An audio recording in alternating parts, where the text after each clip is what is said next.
급류 휩쓸려입니다. 아, 자, 베트남에서 한국인 관광객 4명이 탄 차량이 급류에 휩쓸려서 뒤집히면서 4명 모두 숨지는 안타까운 사고가 발생했습니다. 예. 해당 지역에선 며칠째 폭우가 쏟아진 것으로 전해졌습니다.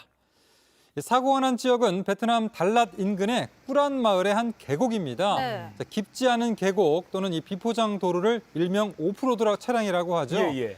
지프차를 타고 관광하는 그런 코스인데요. 자, 어제 오후에 한국인 관광객 4명과 베트남인 운전사 1명 등 총 5명이 탄 지프차가 갑자기 불어난 급류에 휩쓸리면서 뒤집혔습니다. 아이고, 네. 자, 앞서 계속해서 지금 어떤 포크레인도 나오고 지프차 모습도 보였는데 네. 현지 언론에 따르면 당시 비가 갑자기 많이 왔고 또 물살이 상당히 빨랐다고 전합니다. 그리고 지금 사진 나오지만 코스 자체가 굉장히 구불구불한 곳이고 네. 흙탕물이 가득 차 있어요. 비가 조금만 많이 와도 이렇게 많이 찰 것 같고 지금 이 장면은 베트남 현지 언론 장면인데요. 네. 사고가 난 차량을 포크레인이 가까스로 이렇게 바로 세우는 모습도 볼 수가 참 처참한 있습니다. 모습이죠. 예. 지금. 네. 이 사고가 난 베트남 달랏 지역이요. 요즘 한국 관광객들에게 새롭게 좀 인기가 커지는 그런 지역인데 네. 이런 안타까운 일이 벌어졌습니다. 사고가 어떻게 난 건가요? 네, 사고는요, 어제 오후에 발생 사건이라 조금 더 이제 추가 조사가 필요한 부분이 있습니다. 예. 다만 베트남 매체 VN 익스프레스에 따르면 숨진 한국인 관광객은 여성 2명과 남성 2명으로 이루어진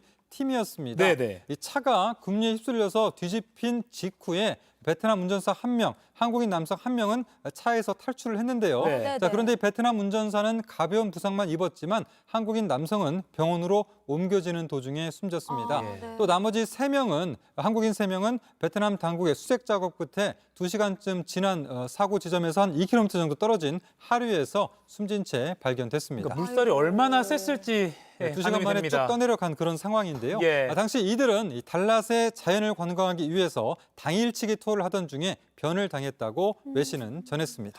또 이 비슷한 시각에 다른 차량에도 관광객들이 타고 있었는데 네. 계곡을 또 가까스로 빠져나왔다고 하더라고요. 아주 위험천만한 순간이었을 것 같아요. 네, 그렇습니다. 이 사고가 난 곳은 지프 차량을 타고 물이 흐르는 계곡을 직접 거슬러 오르는 관광 코스 중에 하나인데요. 예. 다른 관광객이 탈출한 이런 사진들로 좀 나오고 있는데 이거네요. 아이고, 네. 네, 차에 거의 입부분까지 물이 차 올라 있는 그런 모습이죠. 흙탕물입니다.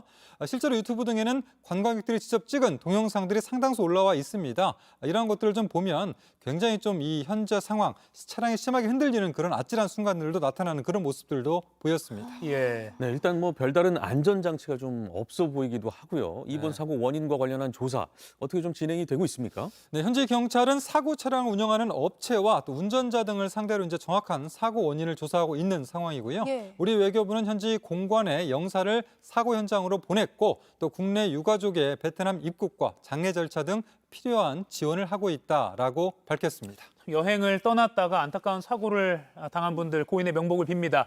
폭우가 쏟아졌는데 관광 일정을 무리하게 강행한 현지 업체 그런 무리하게 떠날 수밖에 없었던 그런 사유가 무엇인지 이런 것도 좀 따져봐야 될 것 같습니다. 네.